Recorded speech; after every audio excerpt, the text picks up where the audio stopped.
nasta'inuhu wa nastaghfiruhu wa na'udzu billahi min shururi anfusina wa min sayyiati a'malina man yahdihillahu fala mudilla lahu wa man yudlil fala hadiya lahu. Allahumma shalli wa sallim ala sayyidina Muhammad wa ala ali sayyidina Muhammad. Bismillah usikum wa nafsi bi taqwallah faqad faza al-muttaqun wa usikum ala khairin wa ta'ati rasulih fi kulli waqtin. Bismillahirrahmanirrahim. Ana aqra'u wa antum mustami'un fa innal huda hudallah wa bisrah li sadri wa yassir li amri wa hlul 'uqdatam min lisani yafqahu qawli.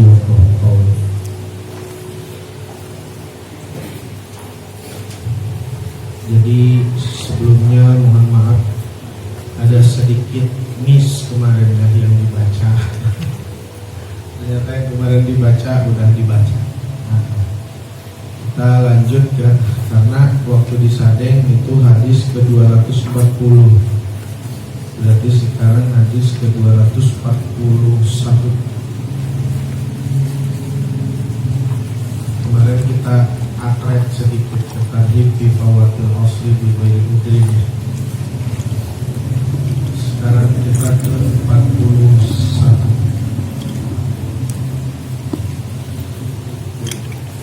Bismillahirrahmanirrahim. An Abdullah bin Umar radhiyallahu anhuma anna Rasulullah sallallahu alaihi wasallam qala salasatun ala kasbanil misik.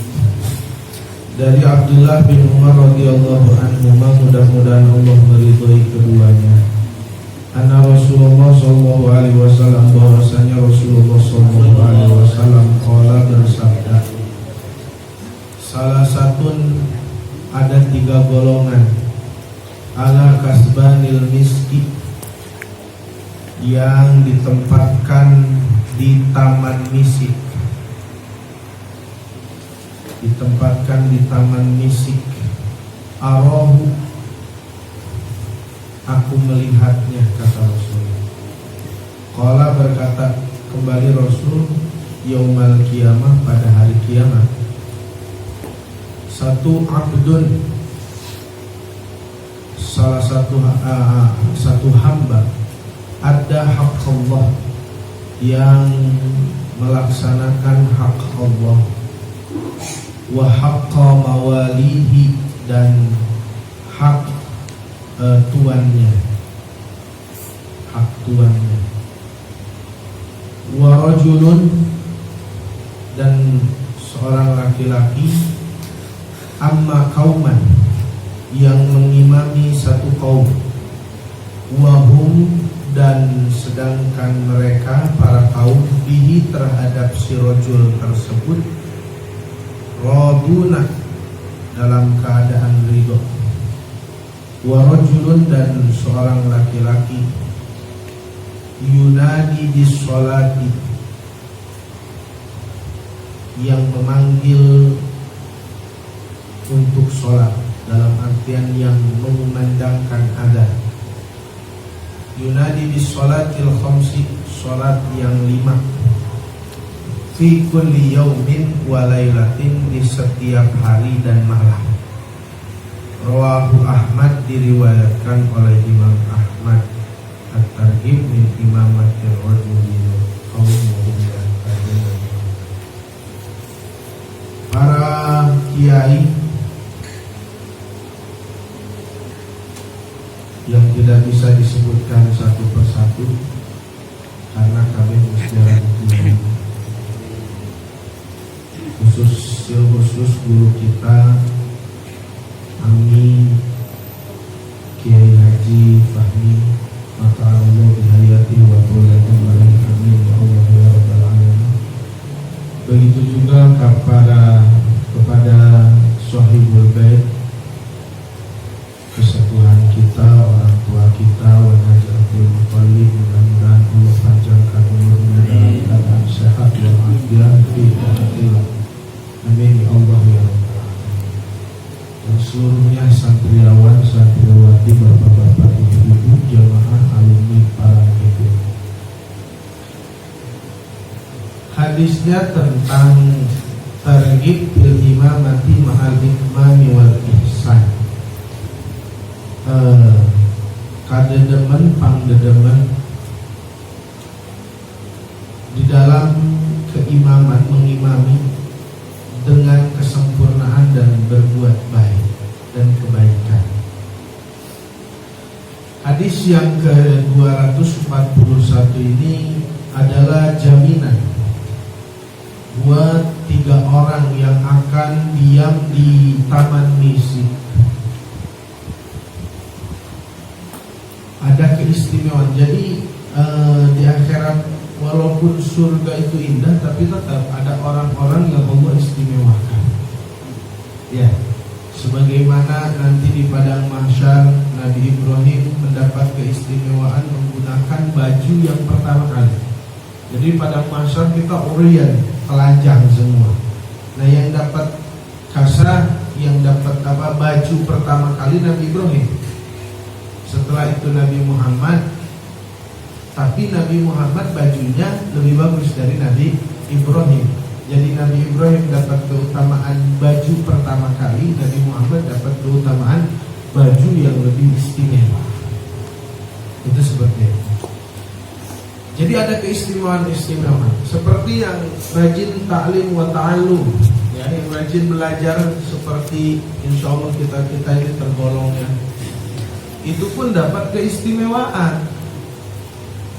Seperti di surga akan mendapatkan salah satu taman daripada taman surga. Surganya aja udah enak, apalagi taman surganya. Pekerjaannya biar dapat taman surga gampang, asal ngaji. Terus sekarang kalau dihitung mobil khusus alumni ini yang taklim di Sadeng 6 tahun minimal, ada yang 3 tahun, ada yang 6 tahun. Jadi ada lagi yang sampai 10 tahun. Ini Mang Roni berapa tahun tuh di sana? Mang Hidayat, yang lain-lainnya. Itu udah taman surga, pang taman-taman itu. Ya, amin ya Allah ya Rabbal. Atau tempat ini Uwan mengadakan ini udah berapa tahun? Dari tahun berapa? 20 tahun. 2001. Allahu Akbar. Gak usah ragu lagi. Masih ragu mah mendingan bubar. Kan kalau bahasa Abi kayak gitu ya. Kamu sodako tapi kamu gak yakin, masih ragu-ragu, Allah bakal ganti. Mendingan jadi monyet sih. Jadi mending jadi binatang aja begitu. Jadi harus pakai keyakinan, insya Allah.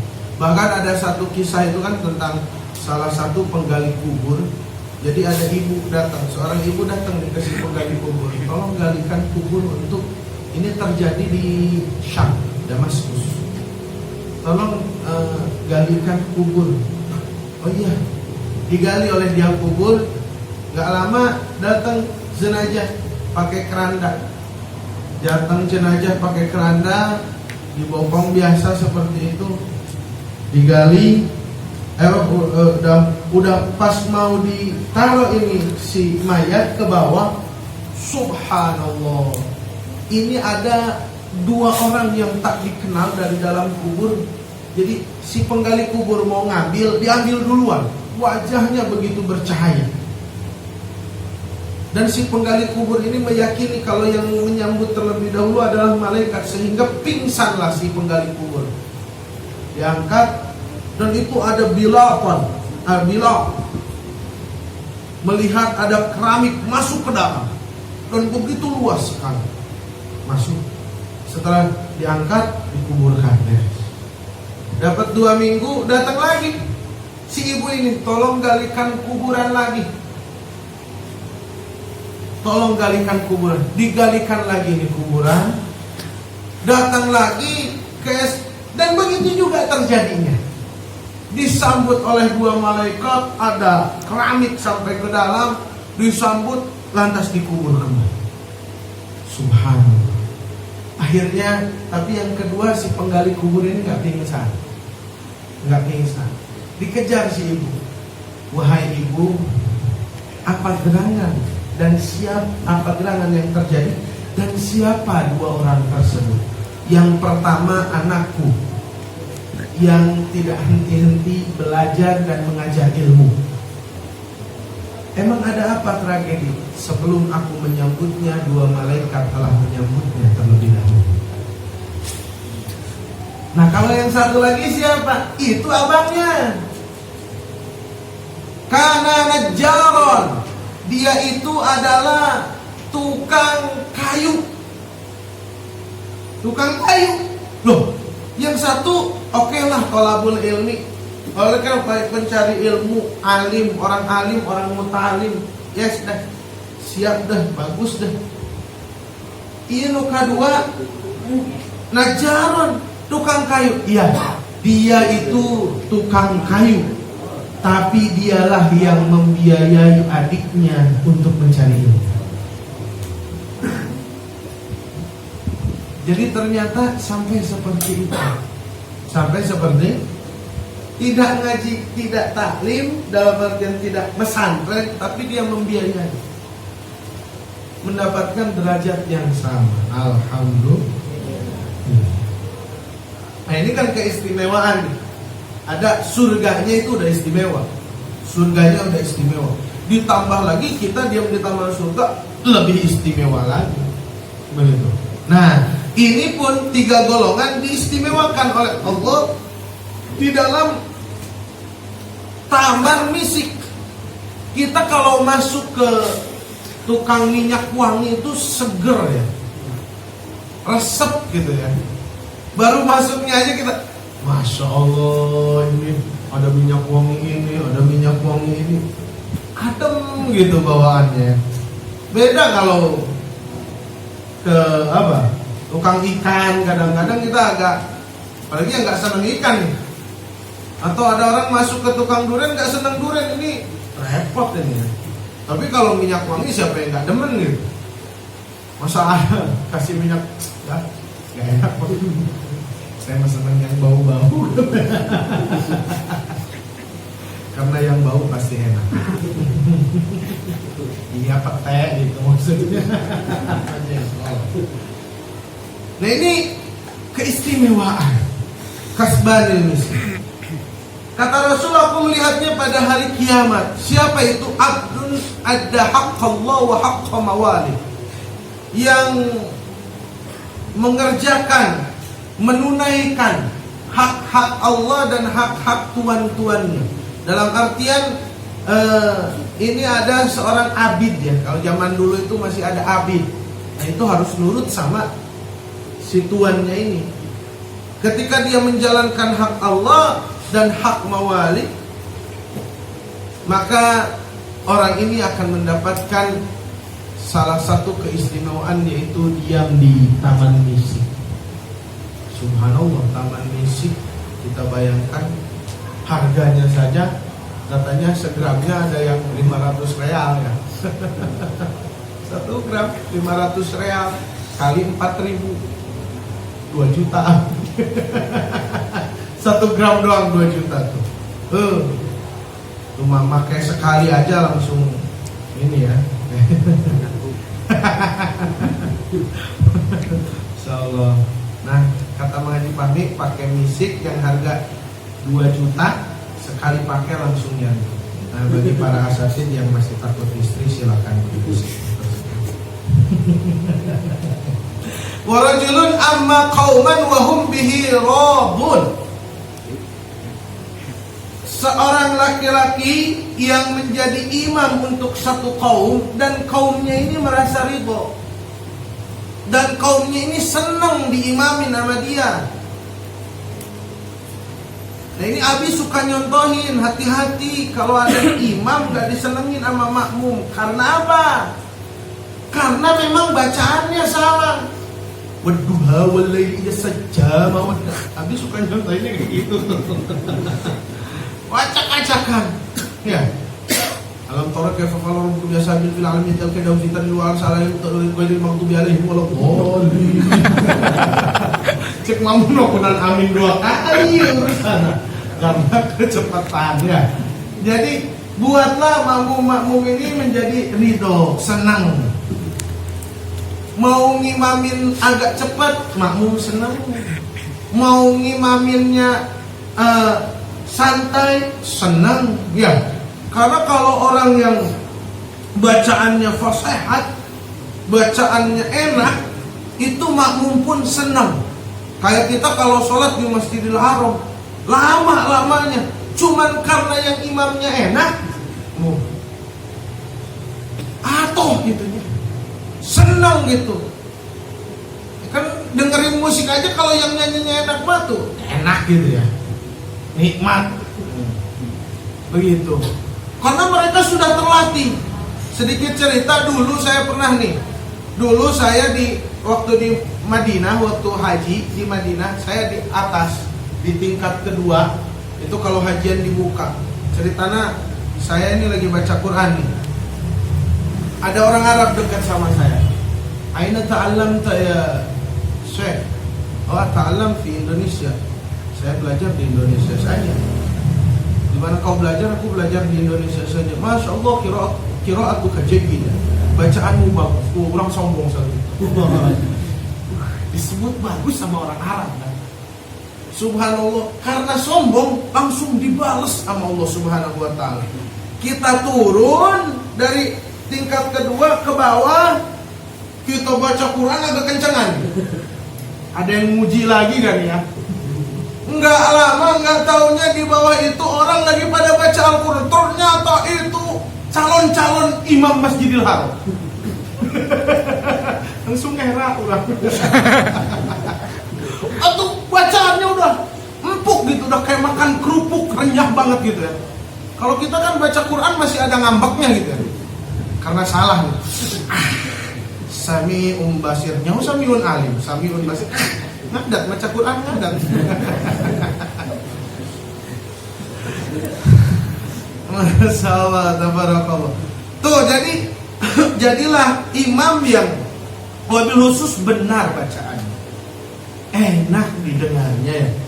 Walaupun dalam artian kalau suara kan pemberian dari Allah itu kadang-kadang nggak bisa dibuat-buat gitu ya. Emang suara saya pas-pasan gitu, begitu. Tapi kalau makhorijul hurufnya bagus, itu akan terdorong begitu. Oh, subhanallah, memang suaranya nggak terlalu indah, tapi makhorijul hurufnya, tajwidnya itu pas, enak didengarnya. Nah, yang selanjutnya laki-laki yang ketiga nih, wa rajulun yunadi bis salatil khamsi fi kulli yaumin wa lailatin. Laki-laki yang mengumandangkan azan salat 5 waktu. Ini akan mendapatkan hal tersebut pula di setiap malam dan di setiap siang dan malam. Yang mana ini jaminannya kalau kita merujuk kepada kitab Tanqihul Qaul, di situ ada bab Fadilatul Adzan ya, menjelaskan tentang keutamaan adzan. Nanti ada juga tuh jaminan untuk muadzin, yang mana alasannya itu harus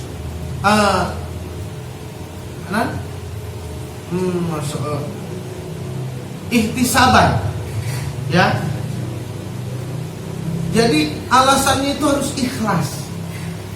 Kalau si muadzin nggak minta dibayar, pokoknya saya pengen aja. Kamu mau bayar, kamu nggak mau bayar, bodo amat. Saya mau adzan, karena sudah ada poropak nganggur. Ulah tuh tambah parah sih aja. Saya pokoknya mau dibayar nggak dibayar, saya mau adzan.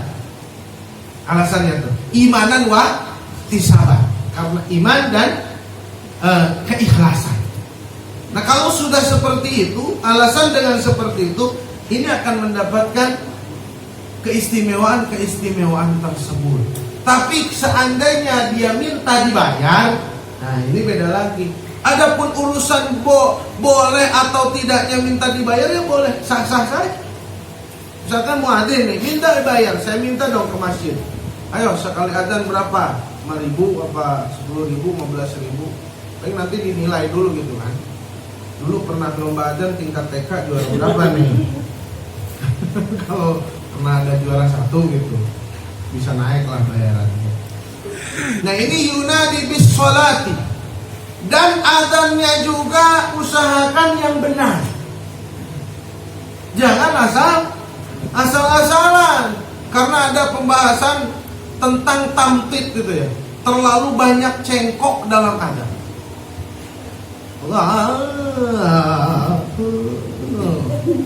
Ngejawabnya aja makruh kalau terlalu banyak tamtid, cengkok.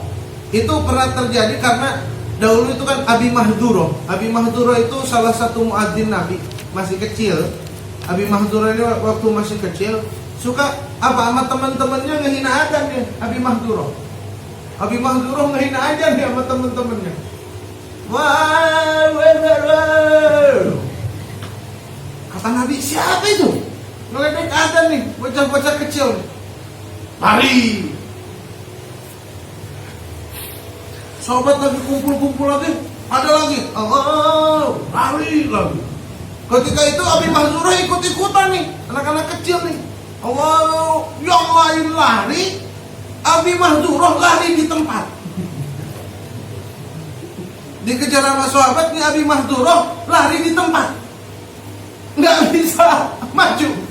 Di situ aja kayak di film-film kalau orang ketemu kuntilanak gitu ya, lari di tempat. Akhirnya dipegang oleh sahabat, diambil oleh sahabat.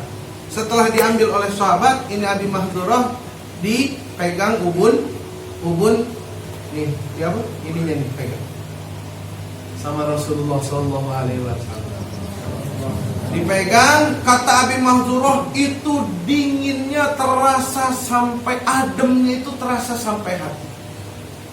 Sehingga beliau jadi salah satu muadzin Rasulullah Sallallahu Alaihi Wasallam. Bahkan di satu riwayat, ketika rambut beliau semua sudah putih,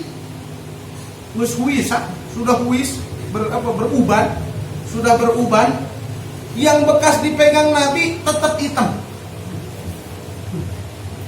Yang bekas dipegang oleh Rasul tetap hitam, dan beliau tidak cukur sampai wafatnya. Dari masa kecil sampai wafatnya tidak beliau cukur tuh bekas pegangannya. Sehingga katanya Abi Mahduro kalau lepas pecinya itu apa? Ngagapui gitu. Apa ya? Menggapui lah. Ekser. Begitulah pokoknya ya. Karena sudah kerepotan mencari bahasa Indonesia. Begitulah. Itu rambutnya sampai jatuh ke bawah. Itu Abi Mahduro. Bahkan setelah wafatnya ada berapa panjang, intinya panjang ketika wafatnya beliau itu Abi Mahduro. Bahkan ya dapat doa dari Nabi sampai suka jadi apa? Jadi untuk bersaksi kan kalau kita nyanyi suka ada ya, langit menjadi saksinya, bumi menjadi saksinya, begitu kan? Demi langit dan bumi aku bersumpah, kan ada tuh. Jadi suka bersumpah seperti itu. Nah itu kadang-kadang orang Arab itu tafaulan kalau mau melakukan sesuatu, para sahabat itu sampai pakai azannya Abi Mahduro. Amma wa rabbil ka'batil masturo wan nazamati min Abi Mahduro la af'alanna fi'latan mansur. Itu sampai seperti itu. Karena apa? Saking enaknya suara Abi Mahduro. Jadi ada beberapa syarat ya. Jadi jangan sampai nih para santri semangatnya udah bagus, tapi kalau suaranya kurang bagus, dilatih dulu lah begitu. Ketika pelatihnya udah nyerah, ya nyerah aja lah. Tapi kalau yang bagus suaranya, ini semangatnya harus diangkat.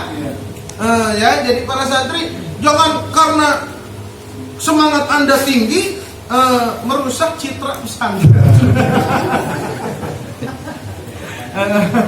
Pengertian lah begitu ya. Dalam artian harus melatih dirinya. Saya kalau misalnya semangat Anda lebih tinggi, tinggikan lagi. Walaupun suara Anda seperti itu, gimana caranya saya harus bagus suaranya? Mungkin ganti bin atau gimana lagi.